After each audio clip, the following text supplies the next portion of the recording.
اعوذ باللہ من الشیطان الرجیم بسم اللہ الرحمن الرحیم الحمدللہ رب العالمین والصلاة والسلام علی محمد وعلی آلہ وسلم۔ انشاءاللہ آج ہم سورہ ہجر کے دوسرے رکوع کا مطالعہ کریں گے۔ اس سے پچھلے رکوع کا خاتمہ اس بات پر ہوا تھا کہ اللہ تعالیٰ تک پہنچنے کی راہ بالکل سیدھی اور عین فطرت ہے۔ انسان کو یہ اختیار دیا گیا ہے کہ وہ چاہے تو اس راہ کو اختیار کرے یا اس کے علاوہ دیگر راہوں میں سے کسی کا انتخاب کرے۔ وہ مجبور محض نہیں ہے بلکہ اسے خیر اور شر میں سے انتخاب کرنے کا اختیار دیا گیا ہے۔ اب چونکہ کسی بھی راستے کا انتخاب اس کی اپنی ثوابدید ہے، اس لیے وہ نتائج کا بھی خود ہی ذمہ دار ہے۔ آئیے مطالعہ قرآن کا آغاز اس دعا کے ساتھ کرتے ہیں کہ اللہ تعالیٰ اپنے حبیب رحمت للعالمین صلی اللہ علیہ وآلہ وسلم کے توفیل ہمیں قرآن کریم کا صحیح مفہوم عطا فرمائے، آمین۔ بسم اللہ الرحمن الرحیم هو الذی انزل من السماء ماء لکم، وہی ہے جس نے نازل فرمایا تمہارے لیے آسمان سے پانی، منہ شراب و منہ شجر فیہ تسیمون، اس سے تم پیتے ہو اور اسی سے شجر ہیں جن میں چراتے ہو۔ تسیمون سوم سے بنا، تم اپنی طلب پوری کرنے یا مقصد حاصل کرنے جاتے ہو۔ You pasture your cattle. اللہ تعالیٰ نے انسان کو مجبور محض نہیں بنایا بلکہ اس کے اندر خیر اور شر کا شعور رکھ دیا ہے۔ اس نے ہدایت کا ایک اعلیٰ انتظام مرتب فرما دیا ہے۔ اب یہ حضرت انسان کی اپنی ذمہ داری ہے کہ وہ کس چیز کا انتخاب کرتا ہے۔ وہی آسمان سے پانی نازل فرماتا ہے جس سے لوگ مستفید ہوتے ہیں، اسی سے دیگر مخلوقات بھی بہرہ مند ہوتی ہیں، اسی سے شجر اور دیگر نباتات بھی پرورش پاتے ہیں جن میں ہم اپنے مویشیوں کو چراتے ہیں۔ بالکل اسی طرح سے نظام خداوندی کے تحت آئیڈیاز بھی نازل ہوتے ہیں۔ کچھ لوگ انہیں اپنی مقصد برداری کے لیے استعمال کرتے ہیں جبکہ کچھ اپنی طلب بھی پوری کرتے ہیں اور دیگر مخلوقات کی طلب پوری کرنے کے لیے بھی استعمال کرتے ہیں۔ ایسے لوگ فطرت کے مطابق کام کرتے ہیں۔ ينبتو لکم بہ الزرع والزیتون والنخیل والعناب ومن کل الثمرات، اگاتا ہے تمہارے لیے اس سے کھیتی اور زیتون اور کھجوریں اور انگور اور ہر طرح کے ثمرات۔ ان فی ذالک لآیات لقوم یتفکرون، بے شک اس میں نشانی تفکر کرنے والی قوم کے لیے ہے۔ یتفکرون فکر سے بنا، جو حقیقت کو سمجھنے کے لیے اطمینان سے سوچ بچار کرتے اور عقل و نظر سے کام لیتے ہیں۔ who reflect۔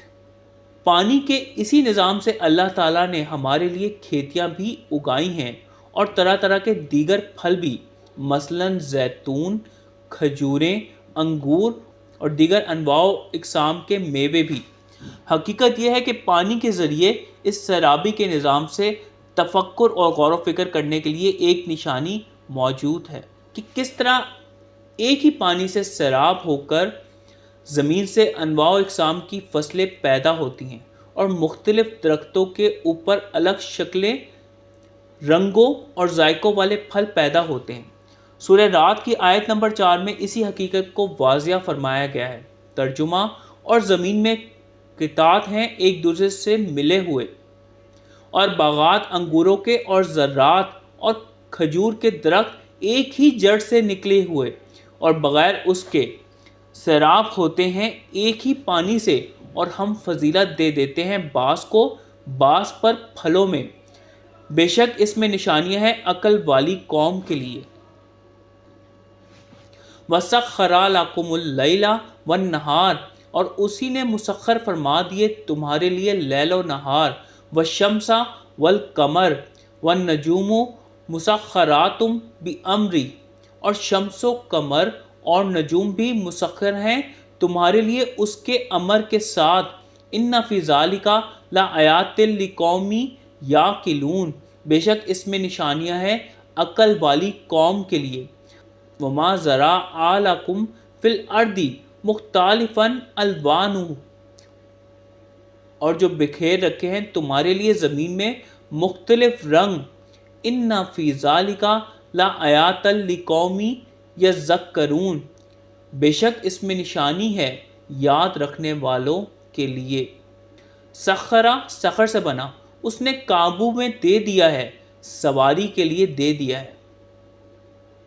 He has subjected، لیل و نہار، شمس و قمر اور نجوم کو مسخر کرنے سے مراد یہ ہے کہ ہم ان چیزوں کی خصوصیات کو ایکسپلور کر کے اپنے اور دیگر مخلوقات کی بھلائی کے لیے استعمال کر سکیں۔ مثلا جب انسان نے لوہے کی صلاحیتوں پر غور و فکر کیا تو اس نے طرح طرح کی ایجادات کی۔ اب چونکہ غور و فکر کا یہ سلسلہ جاری ہے، اس لیے لوہے سے نئی نئی ایجادات بھی سامنے آ رہی ہیں۔ اللہ تعالیٰ نے اپنے فضل و کرم سے یہ تمام چیزیں نوح آدم کے لیے مسخر فرما رکھی ہیں، لیکن ان کے اندر چھپی صلاحیتوں سے وہی لوگ مستفید ہو سکتے ہیں جو ان کو اپنے کام میں لانے کے لیے مطلوب علوم کو حاصل کرتے ہیں اور اپنی عقل کو کام میں لا کر انہیں اپنی اور دیگر مخلوقات کے لیے کام میں لاتے ہیں۔ اس کائنات میں پھیلی ہوئی مختلف اور رنگ برنگی چیزیں رب کائنات کی ظاہری اور کھلی نشانیاں ہیں، تاکہ ہم ان پر غور و فکر کر کے حقیقت حال جان سکیں، اپنے مقصد حیات کا تعین کر سکیں اور اسے حاصل کرنے کے لیے کوشش کریں۔ حقیقت یہ ہے کہ ان نشانیوں کا مقصد اور ان کی حقیقت کو بھی صرف وہی لوگ جان سکتے ہیں جو اللہ تعالیٰ کو یاد رکھتے ہیں، ورنہ عام آدمی کے لیے دن رات، سورج چاند ستارے اور انواع و اقسام کی مخلوقات محض چند چیزیں ہیں۔ سورہ فاطر کی آیت نمبر 28 میں ارشاد ہے، ترجمہ: اور لوگوں میں اور جانوروں میں اور اسی طرح مویشیوں میں مختلف رنگ ہیں۔ اللہ تعالیٰ کے بندوں سے اسی کی خشیت صرف علم والے ہی رکھتے ہیں، بے شک اللہ تعالیٰ عزت والا، مغفرت فرمانے والا ہے۔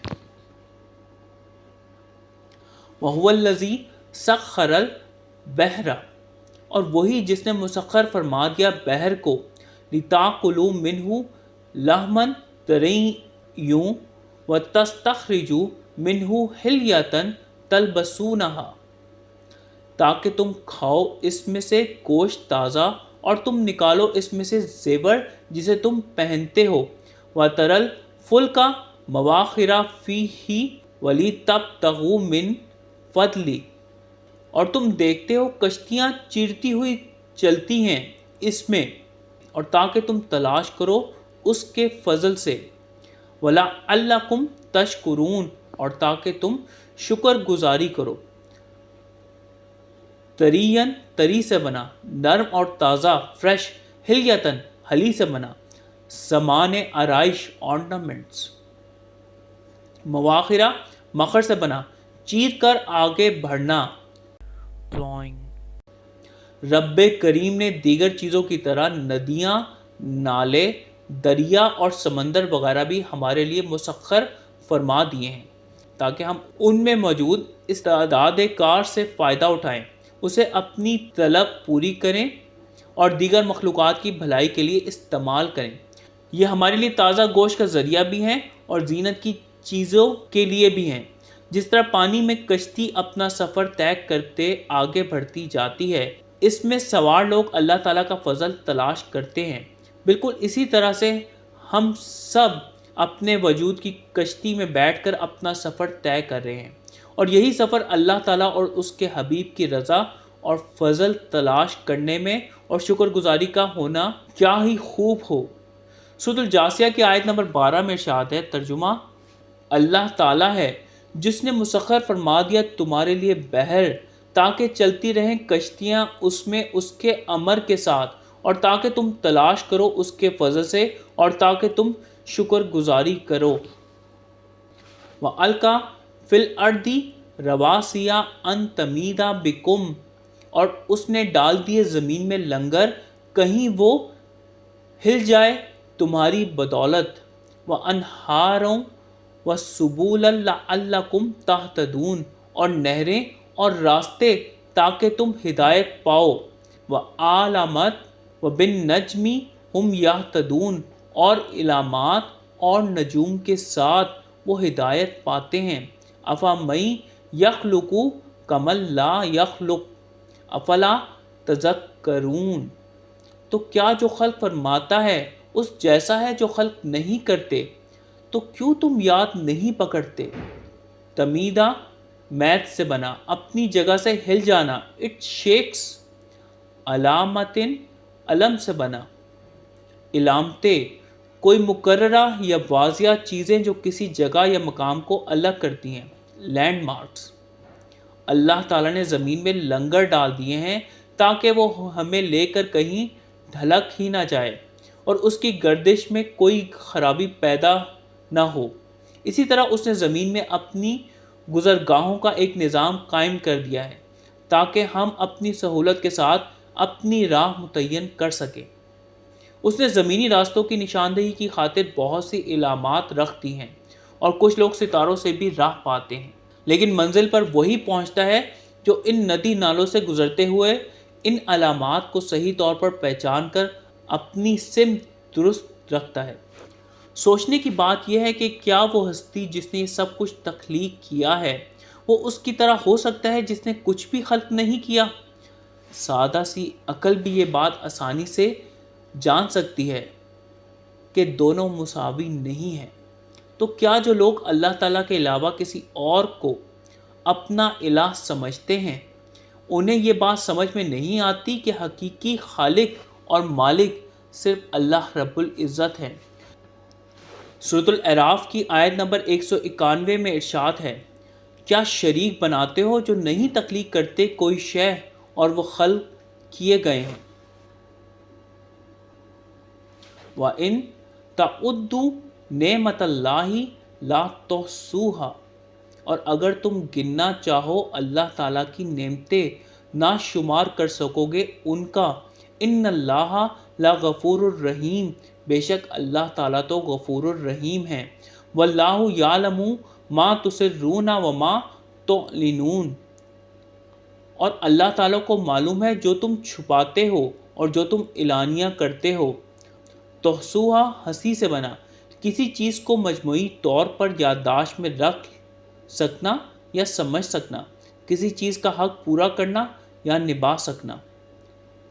انومریٹ، اے قاری قرآن، اگر تم اللہ تعالیٰ کی نعمتوں کو شمار کرنے بیٹھو گے تو یہ تمہارے بس کی بات ہی نہیں۔ تھوڑی دیر کے لیے سوچو، اس نے کن کن مراحل سے گزار کر تمہیں تخلیق کیا، اور مختلف مرحلے میں اس کی رحمت اور کرم نوازی تمہاری شامل حال رہی، اور اس دنیا میں آنے کے بعد بھی ہمیں کہاں سے کہاں لے آیا۔ ہماری غلطیاں اور کوتاہیوں کے باوجود بھی ہمیں وسائل زندگی دیے جا رہا ہے، ہماری ہدایت اور رہنمائی کے بندوبست بھی فرما رکھے ہیں۔ وہی ہمیں ہماری لغزشوں کے مضر اثرات سے محفوظ رکھ سکتا ہے، اور اسی نے اپنی رحمت کے سائے میں سب کچھ سمیٹ رکھا ہے۔ اللہ تعالیٰ جو کہ خالق اور مالک حقیقی ہے، ہماری ایک ایک چیز اس کو معلوم ہے، وہ تو ہمارے اندر پیدا ہونے والے خیالات سے بھی آگاہ ہے، ان سے بھلا کچھ کیسے چھپ سکتا ہے؟ اس لیے اگر کوئی یہ سمجھتا ہے کہ اس کے کرتوت اس کے مالک حقیقی اور خالق کو معلوم نہیں تو وہ غلطی پر ہے۔ سورہ آل عمران کی آیت نمبر 29 میں ارشاد ہے، کہہ دیں اگر تم مخفی رکھو اپنے سینوں میں یا آشکار کر دو، معلوم ہے اللہ تعالیٰ کو، اور علم رکھتا ہے جو کچھ آسمانوں میں ہے اور جو کچھ زمین میں ہے، اور اللہ تعالیٰ ہر شے پر قادر ہے۔ والذین یدعون من دون اللہ، اور جن کو یہ پکارتے ہیں اللہ تعالیٰ کے سوا، لا یخلقون شیئا وہم یخلقون، نہیں خلق کرتے کوئی شے اور وہ خلق کیے گئے ہیں۔ اموات غیر احیاء وما یشعرون ایان یبعثون، مردہ ہیں نہ کہ زندہ اور نہیں شعور رکھتے وہ کب باز کیے جائیں گے. ایانا کب، when. وہ دوسری ہستیاں جنہیں اللہ تعالیٰ کو چھوڑ کر لوگ پکارتے ہیں اور انہیں اپنا حاجت روا سمجھتے ہیں، وہ کسی بھی چیز کے خالق نہیں بلکہ وہ تو خود مخلوق ہیں اور مخلوق کی طرح اپنے خالق اور مالک کے محتاج ہیں، اور جو خود محتاج ہو وہ کسی دوسرے کی کیا حاجت روائی کرے گا. سورہ فاطر کی آیت نمبر 40 میں ارشاد ہے، کہتے ہیں کیا تم نے دیکھا ہے اپنے شریکوں کو جن کو تم پکارتے ہو بجائے اللہ تعالیٰ کے، مجھے دکھلاؤ کیا خلق کیا ہے انہوں نے زمین سے، یا ان کی کوئی شراکت ہے آسمانوں میں، یا ہم نے دی ہے انہیں کوئی کتاب سو وہ دلیل روشن پر ہیں، بلکہ نہیں وعدہ کرتے ظالم ایک دوسرے سے سوائے جھانسے کے. ایک مختصر سا خلاصہ آج کے پڑھے گئے رکوع کا. آسمان سے پانی کا نزول اور اس کی بدولت انسانوں اور جانوروں کا پیاس بجھانا، طرح طرح کی کھیتیوں کا پروان چڑھنا، درختوں، پھلوں اور پھولوں کا نشو و نما پانا اللہ تعالیٰ کی نشانیوں میں سے ایک نشانی ہے، لیکن یہ بات صرف غور و فکر کرنے والے ہی سمجھ پاتے ہیں. اللہ تعالیٰ نے لیل و نہار، شمس و قمر اور نجوم کو بھی اپنے امر سے ہمارے لیے مسخر فرما دیا ہے، اور جو کوئی بھی ان تخلیقات کی استعداد پر غور و فکر کرتا ہے وہ اسے بروئے کار لا کر اپنی اور مخلوق خدا کی بھلائی کے لیے استعمال کر سکتا ہے.